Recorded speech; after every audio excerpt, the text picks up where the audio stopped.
కొద్ది వాక్యాన్ని జ్ఞాపకం చేసుకుని ప్రభు శరీరంలో రక్తంలో ఆదికాండం 25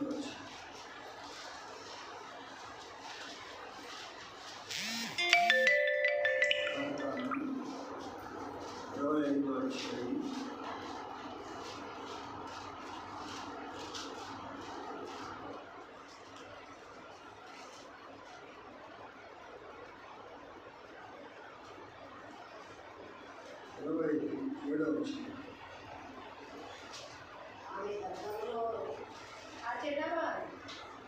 ఆ చిన్నవారు ఎదిగినప్పుడు ఏషోపు అరణ్యవాసిగా ఉంది. యాకోబు సాధువై గుడారంలో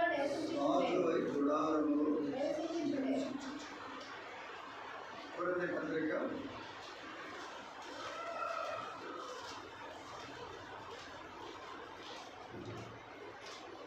11 అధ్యాయం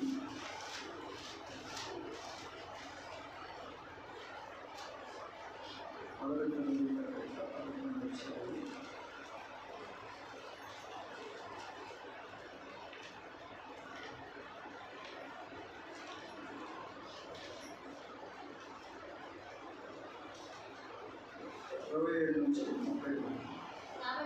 కాబట్టి ఎవడు అయోగ్యంగా ప్రభు పాత్రలోని తాగును ప్రభు యొక్క అపరాధి. కాబట్టి ప్రతి మనుషుడు తాను పరీక్షించుకోవడం ఆ రొట్టెను పాత్రలోని త్రాగవలెను. ప్రభు శరీరం అని త్రాగువాడు త్రాగుచున్నాడు. ఇందువలనే మీలో అనేకులు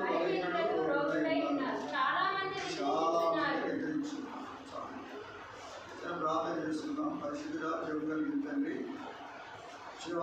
ప్రభావానికి స్తోత్రములు. సమయంలో ప్రభావ మరి ఆదికాండము 25 అధ్యాయం 27 వచనాన్ని మా చెవి తీసుకొచ్చి దాన్ని ఆధారం చేసుకుని ప్రభావ మరి మీ శరీరంలో రక్తంలో పాల్గొనడానికి మీరు ఎలా ఉండాలో ప్రభావ మాతో నేర్పుతురమని, మాతో మాట్లాడుతురమని బలహీనమైన దాసుని బలపరుస్తుంది. 4 గొంతును అభిషేకించి వాడుతున్నాను. ఈ శిల్వ రక్తం చేత సంపూర్ణంగా కడిగి ప్రభావ నా సొంత ఆలోచన సొంతకాలంలో పక్కన పెట్టి ప్రభావ మీ ఆత్మ సహాయం కోరుకుంటూ నన్ను తగ్గించుకుంటూ నేను ఆహ్వానించేసాను. మా ముందున్న ప్రభు శరీరము రక్తం యోగ్యమైన రీతిలో పాల్గొంటూ పొందేవారిగా నన్ను మమ్మల్ని అందరినీ కూడా సిద్ధపరుస్తున్నాను. క్రీస్తు పేరిట ప్రార్థించి పెట్టుకుంటున్నాం తండ్రి. చూడండి, ఇక్కడ మనము జ్ఞాపకం చేసుకున్న మాట మరోసారి మన గమనాన్ని తీసుకున్నంటే ఈ ఆదికాండము 27వ అధ్యాయము 25వ అధ్యాయం 25వ వచనంలో ఆ చిన్నవారు ఎదిగినప్పుడు యేసేపు యాగాడు నేర్పరై ఉన్నాడు, అరణ్యవాసిగా ఉన్నాడు. యాకోబు అయితే సాధువై గుడారంలో. ఇక్కడ 2 వ్యక్తుల్ని మన మధ్యలో పెట్టుకొచ్చాడు ఈరోజు. ఒక వ్యక్తి అరణ్యవాసిగా ఉన్నాడు, ఒక వ్యక్తి గుడారంలో సాధువై ఉన్నాడు.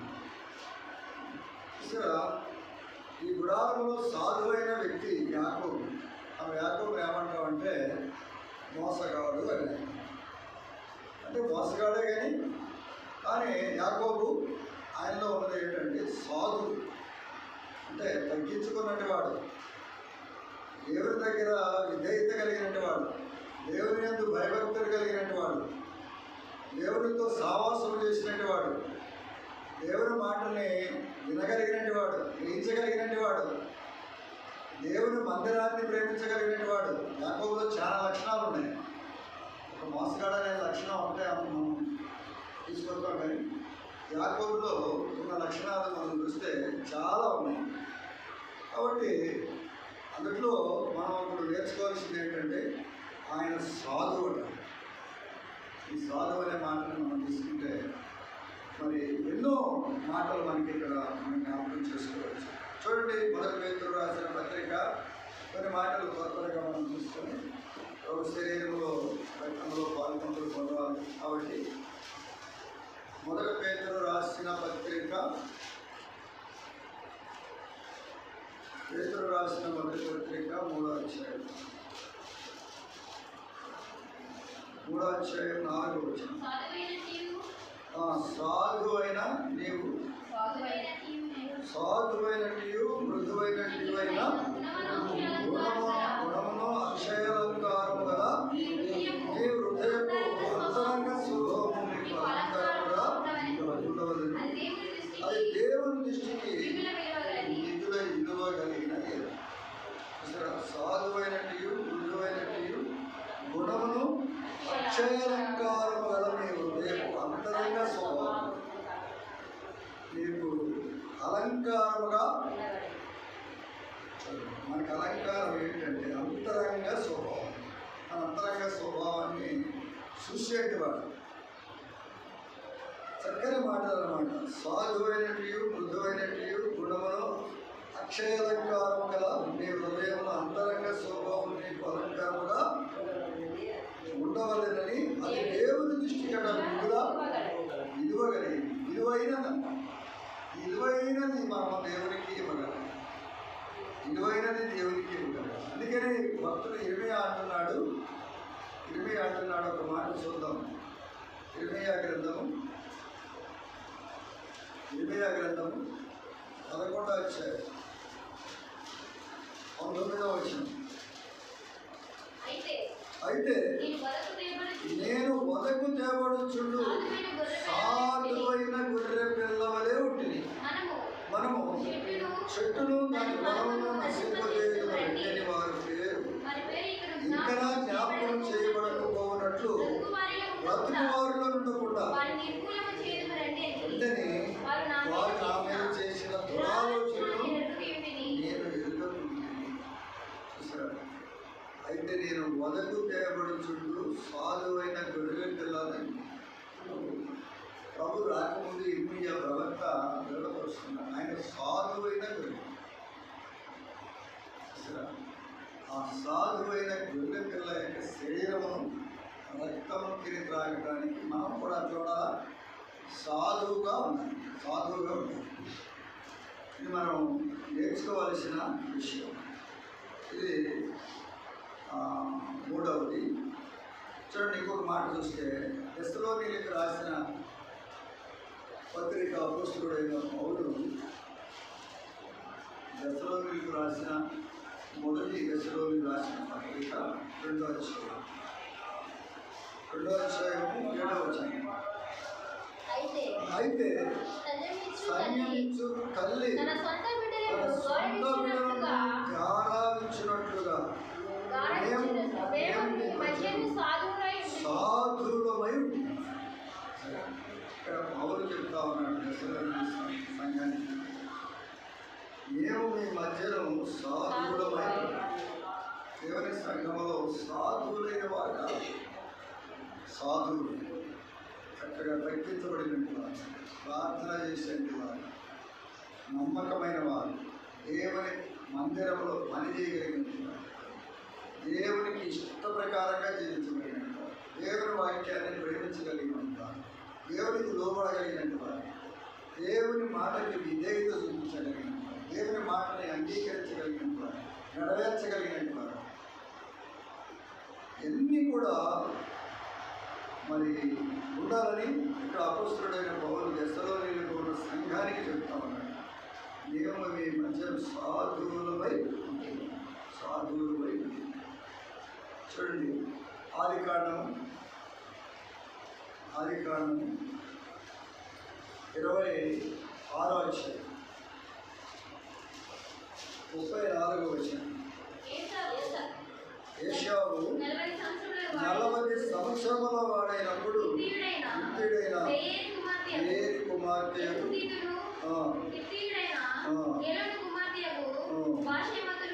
పెళ్లి చేసుకొనెను.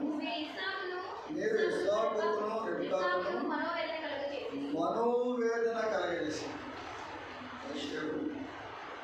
90 సంవత్సరాల వయసు వాడై ఉన్నప్పుడు ఇస్సాకును రెబెకాకును మనోవేదన కలగజేశాడు. ఇలా మనోవేదన కలగజేసే వారు కూడా సంఘాల్లో ఉన్నారు.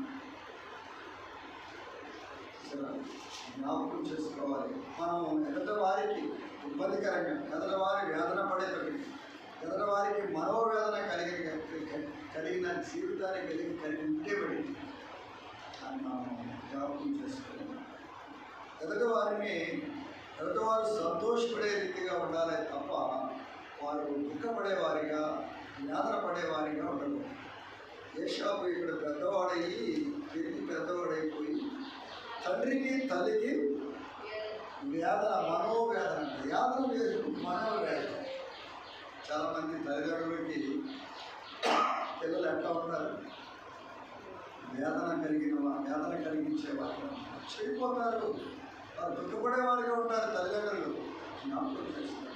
ఆ తండ్రి ఏదో దేవుడు ఎంత వేదన పడుతున్నాడు గురించి ఒకసారి జ్ఞాపకం చేస్తున్నాం.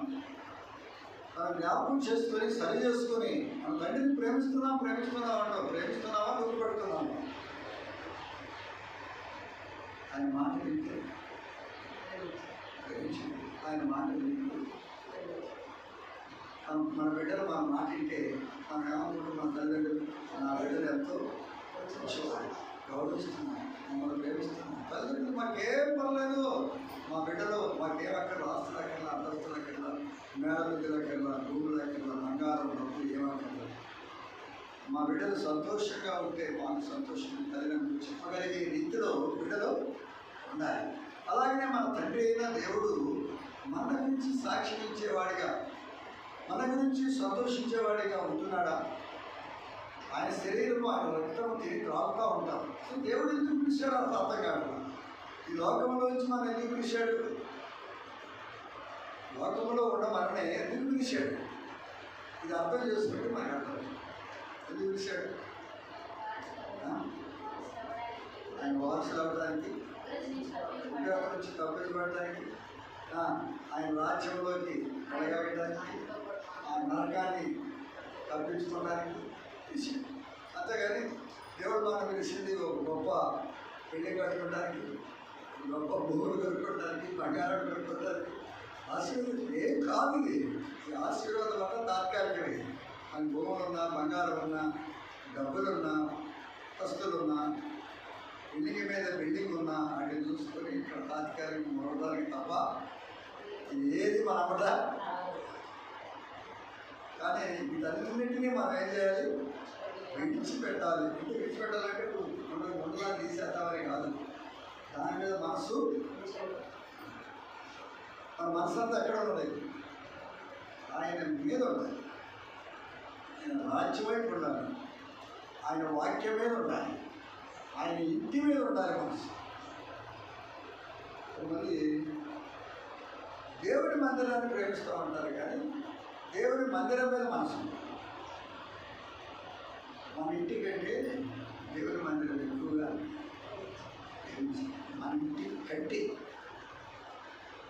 బైబిల్లో భక్తుడు దేవుడి మందిరాన్ని ప్రేమించాడు.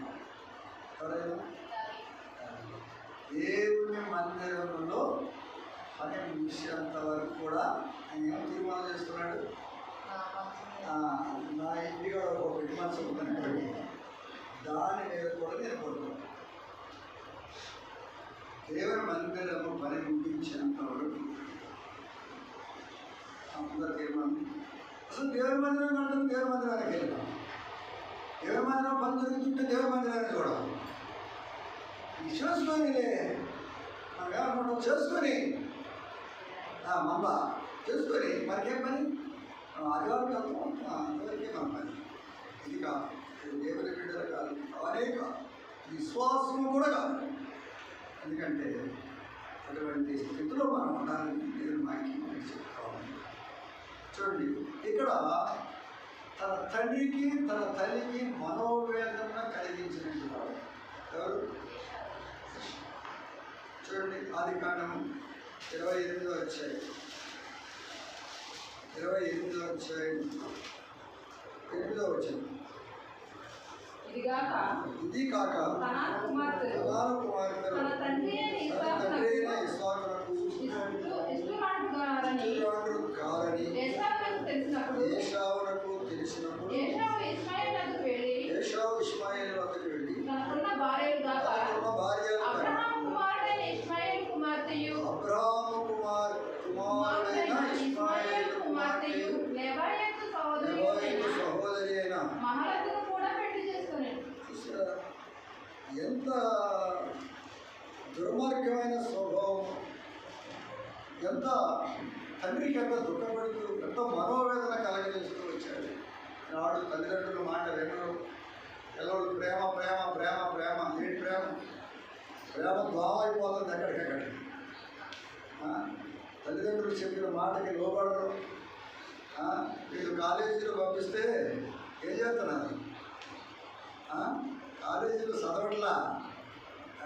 మగపిల్లలు అసలు చదవనే చదవట్లేదని చెప్తాను నేను. ఆడపిల్లలు ఎక్కడ చూసినా వాళ్ళు దైవికంగా చదువుతున్నారు, కష్టపడుతున్నారు, ప్రార్థన చేస్తున్నారు, ఎడుతున్నారు, ప్రలాపిస్తున్నారు. ఎందుకని?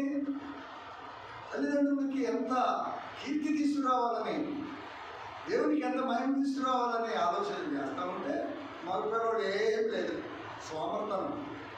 సోమర్తనంగా చేస్తున్నారు, సోమరపోతులుగా తయారు. సోమర్తనం వల్ల తల్లిదండ్రులు ఎంత దుఃఖపడుతున్నారు, ఎంత వేదన పడుతున్నారు. అంటే మనం కూడా మన దేవుని పిల్లలుగా మనం ఇంకా సోమర్తనంలో ఉన్నామేమో ఆత్మీయంగా మనం తీసుకుంటాం. మనం దేవుని కుమార్తెలము కుమారుడము దేవుని సంతోషపెట్టే రీతిలో ఉంటున్నామా, దేవునికి మహిమ తీసుకొచ్చే రీతిలో ఉంటున్నాము, మనం సరిగ్గా పరిశీలించుకోవాలి. వాక్యాన్ని మనం ఆధారం చేసుకుంటాం. చూడండి, ఆదికాండము 25వ అధ్యాయం 29వ వచనం.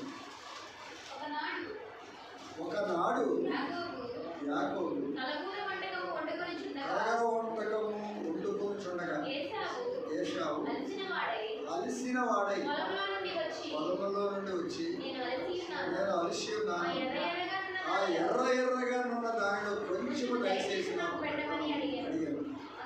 అందుచేత పేరు చూడండి. అందుకు యాకోబు ఈ జ్యేష్ఠత్వం నాకేమని అడిగాడు. ఏశావు నేను సాగుతున్నాను కదా, జ్యేష్ఠత్వం నాకు ఎందుకని? యాకోబు నేడు నాతో ప్రమాణము చేయమని అతడు యాకోబుతో ప్రమాణం చేసి అతనికి జ్యేష్ఠత్వం అందజేయగా యాకోబు ఆహారము చిక్కుడుకాయ కూర వంటకము ఏసేపుకి ఇచ్చాను. అతడు తిని త్రాగి చెడిపోయాను. అట్లు ఏశావు తన జ్యేష్ఠత్వము చూసారా?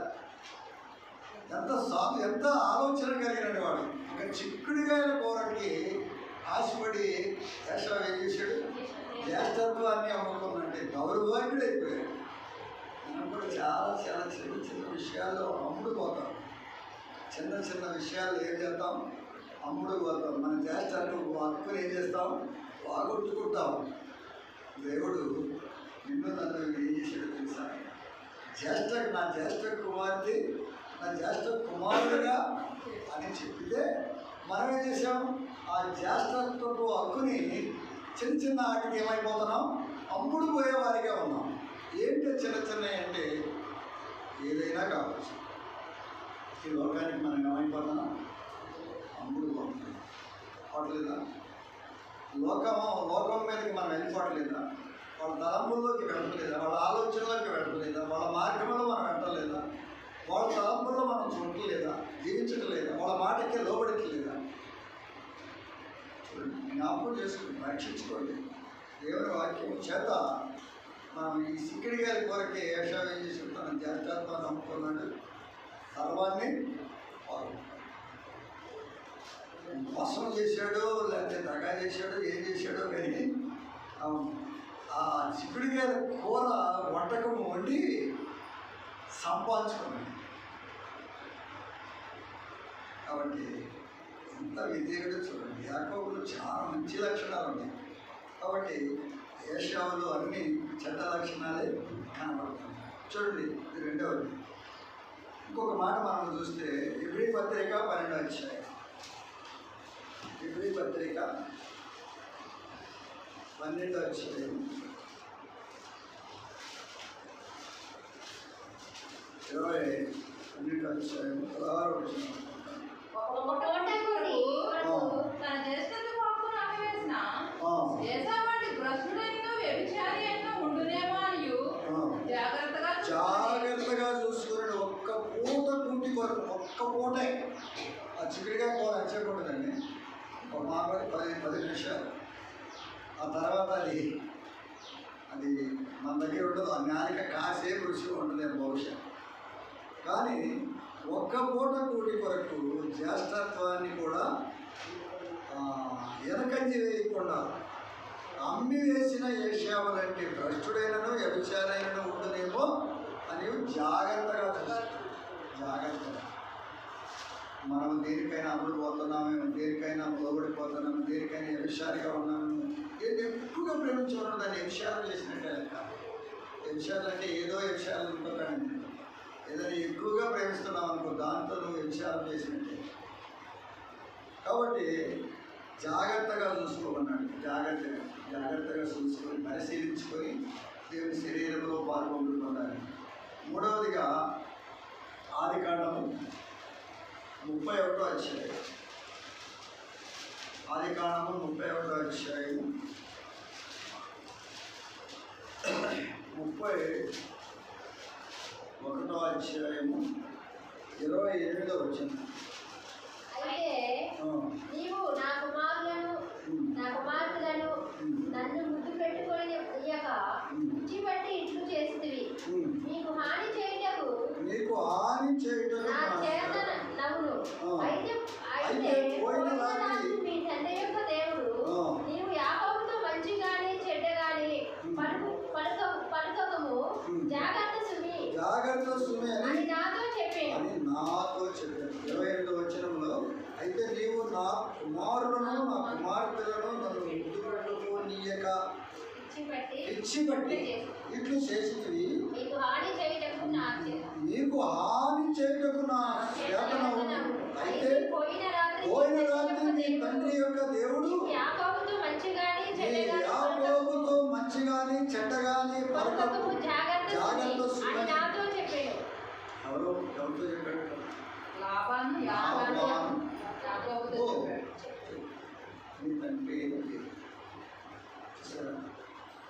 అందుకే 39వ వచనంలో కూడా మనం జ్ఞాపకం చేసుకుంటే, దుష్ట మృగముల చేత చేర్చబడిన దానిని తేక ఆ నష్టము నేనే పెట్టుకుంటుని. పగటయందు దుర్వినియోగపడిన దానిని, రాత్రి ఎందు దుర్వినియోగపడిన దానిని నాతో పుచ్చుకొంటిని. ఇలాగుంటిని. పగటి ఎండకను రాత్రి మంచుకును నేను క్షీణించిపోతుని. నిద్ర నా కరుణకు దూరమాయను. ఇదివరకు నీ ఇంటిలో 20 ఏళ్ళు ఉంటిని. నీ ఇద్దరు కుమార్తెల నిమిత్తము 14 ఏళ్ళు నీ మంద నిమిత్తము 6 ఏళ్ళు నీ పొదుగు చేసితిని. అయినను నీవు నా చేతము 10 మార్లు మార్చితివి. నా తండ్రి దేవుడు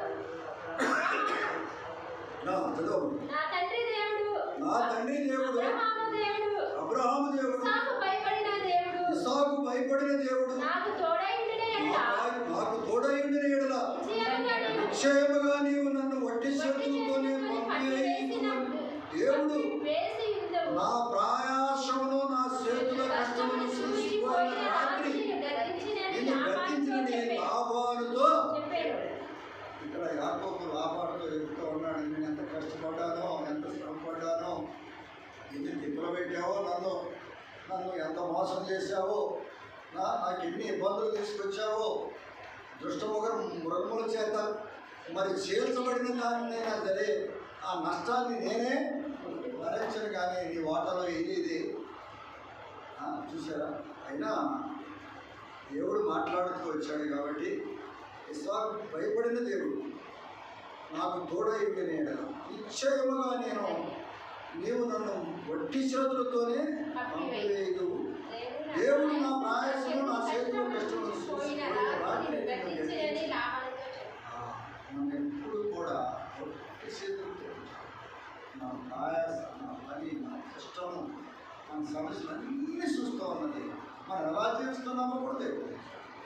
ఆయన ఎప్పుడు మనల్ని అన్యాయం చేసేవాడు. యాకోబుని అన్యాయం చేశాడా? మన చేయగలరు, మనం కూడా చేయగలరు. కాబట్టి అటువంటి దేవుణ్ణి కలిగి ఉన్నాం. అటువంటి దేవుని యొక్క శరీర రక్త మాంసంలో పాలుపంపులు పొందబోతున్నాం. జ్ఞాపకం చేసుకుంటాం. చూడండి, ఇంకా మనము జ్ఞాపకం చేసుకుంటే ఆదికాండము 30వ అధ్యాయం 27వ వచనం. అందుకు లాభం అతనితో నీ కటాక్షము నా మీద ఉన్న ఎడల నా మాట విను, నిన్ను బట్టి యెహోవా నన్ను ఆశీర్వదించనని శకునము చూసి తెలుసుకోండి. నేను చెప్పాను, శకునము చూసి తెలుసుకున్నానంట.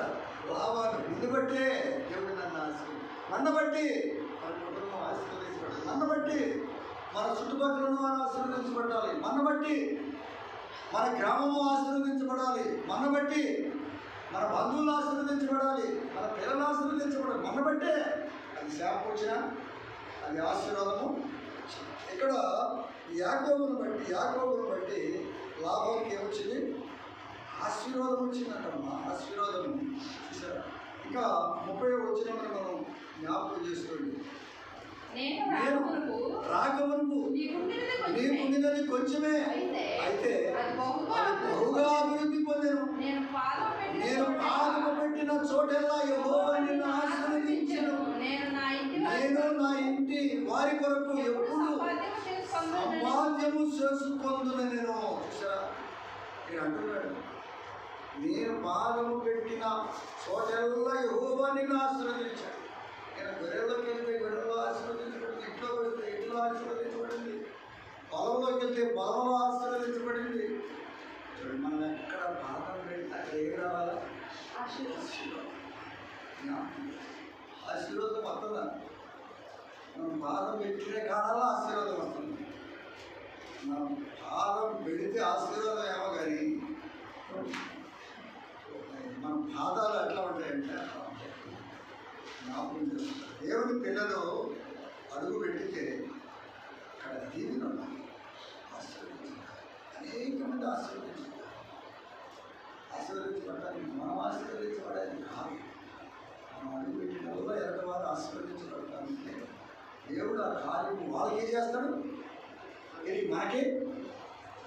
అయితే మనం ఎప్పుడు ఎరటవారిని ఏం చేయాలి? ఎరటవారిని ప్రేమించాలి. ఎరటవారి కొరకు మనం ఎప్పుడు వారు మన బాగోవాలి. వారు ఎక్కడున్నా సరే, వాళ్ళు ఏ ప్రదేశంలో ఉన్నా సరే, మనకు తెలిసిన వారు తెలియని వారు అందరి కొరకు మనపెట్టాలి. అందరూ రక్షించబడాలి, అందరూ ఆశీర్వదించాలి, అందరూ దీవించబడాలి. వాడి జోలు నాకేది, వీడి జోలు నాకేది, వాడు ఆశీర్వదించబడితే నాకు ఎరగడతాడు, వీడు ఆశీర్వదించబడితే ఏం పెడతాము? ఏం కావాలి?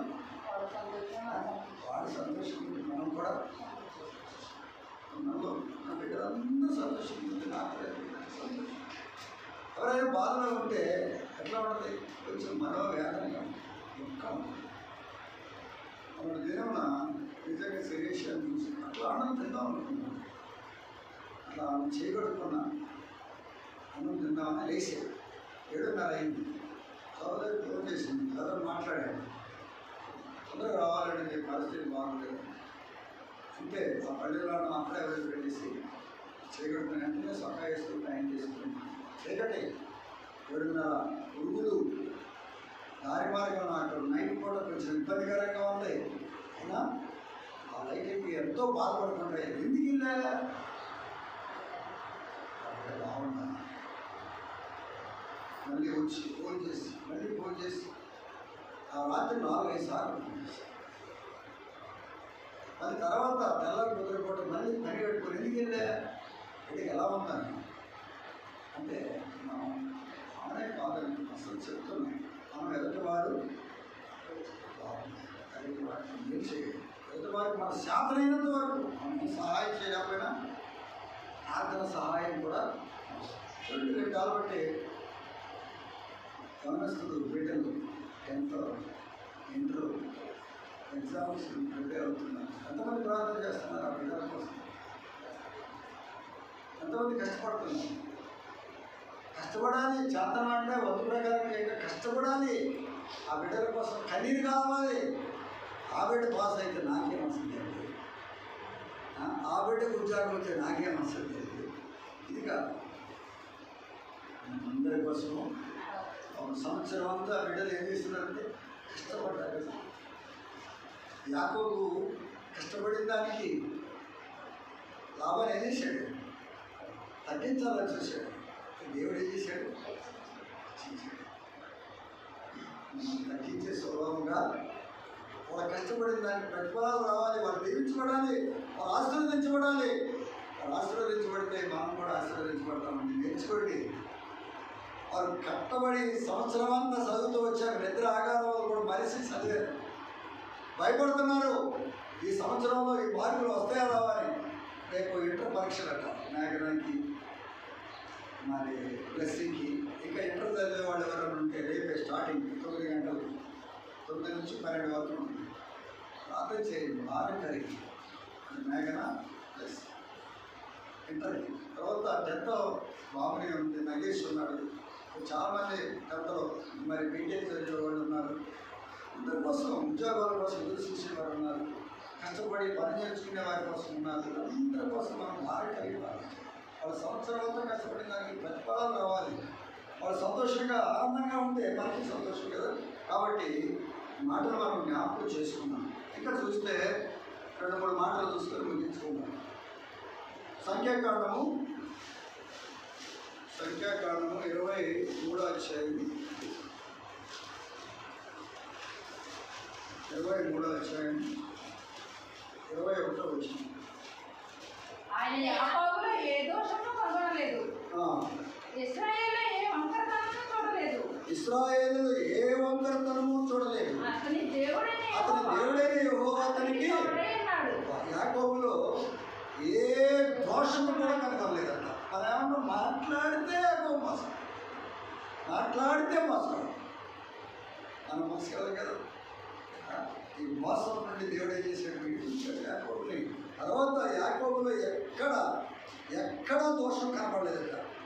ఇశ్రాయేలీలుగా మార్చబడిన తర్వాత ఏ వంకరతనము కూడా చూడలేదు. మనలో మార్చబడిన తర్వాత యాకోబు మార్చబడిన తర్వాత దోషాన్ని చూడలేదు. ఇశ్రాయేలుగా చేయబడిన తర్వాత ఏ వంకరతనాన్ని కూడా చూడలేదు. దేవుడు నిన్ను నన్ను మార్చిన తర్వాత మనలో ఎక్కడైనా దోషము, వంకరతనము, చెడ్డ మాటలు, మన నోటి మాటలు ఎక్కడైనా దేవునికి ఆయాస్కరంగా ఉన్నామేమో మనం జ్ఞాపకం చేసుకుని ఆ బల తీసుకోవాలి. అంతేగాని నీ ఇష్టం వచ్చినట్టుగా ఏదో రొట్టె ముఖాన్ని చెప్పి తిన్నవా, ఈ శాపం. చాలా జాగ్రత్తగా ప్రియమైన దేవుడు పెట్టడానికి జ్ఞాపకం చేసుకోవాలి. ఇంకా అదే అధ్యాయంలో 23వ వచనాన్ని చూడండి. నిజముగా యాకోబులో మంత్రము లేదు, ఇశ్రాయేలులో శకునము లేదు. ఆయా కాలములందు దేవుని కార్యములు యాకోబు వంశం ఇశ్రాయేలులకు. యాకోబులో మంత్రం ఉందా? లేదు.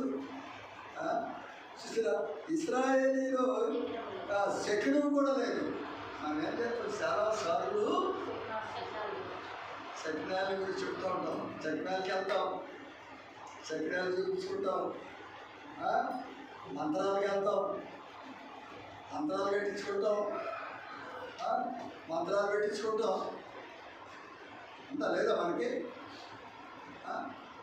మన పిల్లలకి ఇచ్చే జుట్టుతో కట్టుకుంటాం, జుట్టు తగిలితే లేదా? చెప్పండి. పిల్లలు యాకోబులో ఏమున్నదంటే ఏం లేదు. నాడు దేవుని బిడ్డలో ఎలా ఉన్నారు చూసా? దెయ్యం బిడ్డలా ఉన్నారు. రక్షించబడి మారు మనసు పొంది బాప్తీసాలు తీసుకొని తిరిగి ఎక్కడ ఉంటే అక్కడ జీవిస్తున్నారు. మనం చెప్పకూడదు కానీ చాలా భయంకరమైన జీవితాన్ని లోకంలో ఏది చేస్తున్నారు అదే చేస్తున్నారు. దానికి నువ్వు సహోదరులు చెప్తా ఉన్నావు. లోకంలో జరిగిన అంత జరిగింది అందులో. లోకంలో ఏదైతే జరుగుతుందో అదే జరిగింది అందులో. రక్షించబడి మార్మించుకొని బాప్తీసం తీసుకున్న బిడ్డలు పేర్లు చెప్పాలి. ఎందుకంటే జ్ఞాపకం చేస్తాం మనం ఎక్కడైనా ఒక శక్రాలు మంత్రాలు మంత్రాలు మంత్రాలు చేతపడి చేసి వీడి చేతపడి చేసి ఏంటి ఏంటి ఏంటి ఎవరు బిడ్డలు ఇదేనా అన్న 10 నిమిషాలు లేట్ అయితే అంతరాలు తీసుకొచ్చి కట్టేయగలరు కదా. అంతరాలు కట్టిస్తారు. అంతరం కట్టితే సాయం అంతరం కట్టితే లేకపోతా పిచ్చి మాటలు, ఇంకా పిచ్చి ప్రవర్తనలు, పిచ్చి పనులు, దేవునికి ఆయాస్కరమైన పనులు చాలా చాలా చెప్తా ఉంటారు. చాలా చాలా మాటలు చెప్తారు. అనుభవం చాలా జాగ్రత్తగా ఉండాలి. కాకపోతే అలాంటి ఏం లేదు. ఇక చూడండి, లాస్ట్ ఇంకొక మాట కూడా చూస్తున్నాను. 32వ అధ్యాయము ఆదికాండం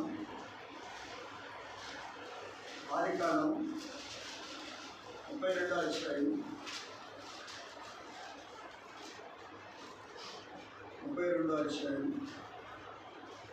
28వ వచ్చింది. అప్పుడు ఆయన నీవు దేవునితోనూ మనుషులతోనూ పోరాడి గెలిచింది కనుక ఇక మీదట నీ పేరు ఇశ్రాయేలే గాని యాకోబు అనబడదని చెప్పాను. 25వ వచనంలో పైకి చూడండి. తాను అతనితో గెలవకుండా చూసి తొడగూటి మీద అతన్ని కొట్టెను. అప్పుడు అతడు ఆయనతో పెనుగులాట వలన యాకోబు తొడగూటి పెనుగులాడినప్పుడు అవన్నీ కొట్టినప్పుడు తొడగూటి పోయిందంట. అయినప్పుడు కూడా ఆయన దేవునితోనూ మనుషులతో కూడా పోరాడి గెలిచాడు. రాశాడు మగసిరి కలిగి పోరాటం పోరాడి గెలుస్తున్నావా? మనుషులతో అయితే పోరాడి గెలుస్తాం. అమ్మో తట్టుకోలేము. అయ్యో వీళ్ళు మాట్లాడితే తట్టుకోలేము. మనుషులతో గెలుస్తారు కానీ దేవుడితో యాకోబు దేవుడితో గెలిచాడు, మనుషులతో కూడా గెలిచాడు. పోరాడి గెలిచి దీవించబడ్డాడు, ఆశీర్వదించబడ్డాడు. మనం కూడా కష్టపడండి, ప్రార్థనలో పోరాడండి, పోరాడి గెలవండి. మనుషులతో గెలవడం దేవునితో గెలవండి. యాకోబు మనుషులతో గెలిచాడంటే దేవునితో కూడా గెలిచాడు. ఇక మీదట నీ పేరు ఇశ్రాయేలు కాదు, ఇశ్రాయేలు యాకోబు ఇశ్రాయేలు. ఈ పేరు ఇశ్రాయేలే కానీ యాకోబు అనబడదని ఫస్ట్గా 6వ అధ్యాయం ఎపిసి పత్రిక 6వ అధ్యాయం మాట తీసుకొని మన దౌర్జన్య ఎపిసి పత్రిక 6వ అధ్యాయం 12వ అధ్యాయం. మనం పోరాడినది శరీరులతో కాదు కానీ ప్రధానులతోనూ అధికారులతోనూ ప్రస్తుత అంధకార సంబంధములకు లోకనాథులతోనూ ఆకాశ మండలములున్న దురాత్మ సమూహములతో పోరాడుతున్నాము. పోరాడేది ఎవరితోనట? పోరాడేది శరీరులతో కాదు. శరీరంతో ఉన్న వారితో మనం పోరాడట్లేదు. ఈ పోరాడేవారు దేవుడితో పోరాడాలి. కానీ మన పోరాటం యాకోబులా ఉండాలి. యాకోబు ఇశ్రాయేలుగా మార్చబడ్డాడు. అతనిలో ఒంటరితనం లేదు, అతనిలో మంత్రం లేదు, అతనిలో శకినం లేదు. అతను మొట్టమొదటిగా గృహంలో సాధువుగా జీవించాడు. ఎంత తగ్గించబడుతూ వచ్చింది. యాకోబుని దేవుడు ఆశీర్వదిస్తూ వచ్చింది. ఎన్నోసార్లు ఇది పేతురు నామకరణం చేసి కూడా మారిపోయింది. వ్యక్తిని 21 సంవత్సరము యాకోబుని ఏమాత్రం కూడా విడిచిపెట్టింది. వాడు ఆశీర్వదించబడిన దాకా యాకోబుని విడిచిపెట్టాడు. నన్ను కూడా దేవుడు విడిచిపెట్టేవాడు.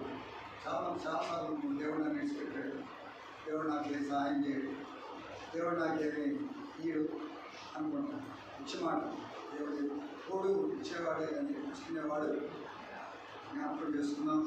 మనం సరైన రీతిలో దేవుని వాక్యాన్ని ఇది సరి చేసుకొని దేవుడితో కలిసిపోవాలి. చూడండి, ఆదికాండం 25వ అధ్యాయము, ఆదికాండం 25వ అధ్యాయము 27వ వచనం. ఆ చిన్నవారు ఎదిగినప్పుడు ఏశావు వేటాడయందు నేర్పరి అరణ్యవాసిగా ఉండెను. యాకోబు సాధువై కూడా సాధువై. ఏశావు అరణ్యవాసిగా ఉన్నాడు. అరణ్యం అంటే ఇంకా లోకరీతిగానే ఉన్నాడు. యాకోబు అయితే సాధువై గుడారంలో నివసిస్తుంది. కాబట్టి మనం కూడా సాధువ ఈ మాటని మనం జ్ఞాపకం చేసుకుని మనం సరి చేసుకుంటూ దేవుని సన్నిధిలో మనం సరిదిద్దుకొని ఆయన శరీర రక్తమాంసంలో పాల్గొంటున్నాం. మోకరించండి. కొద్ది వాక్యం దేవుడు దీవించిన దాకా మోకరించండి.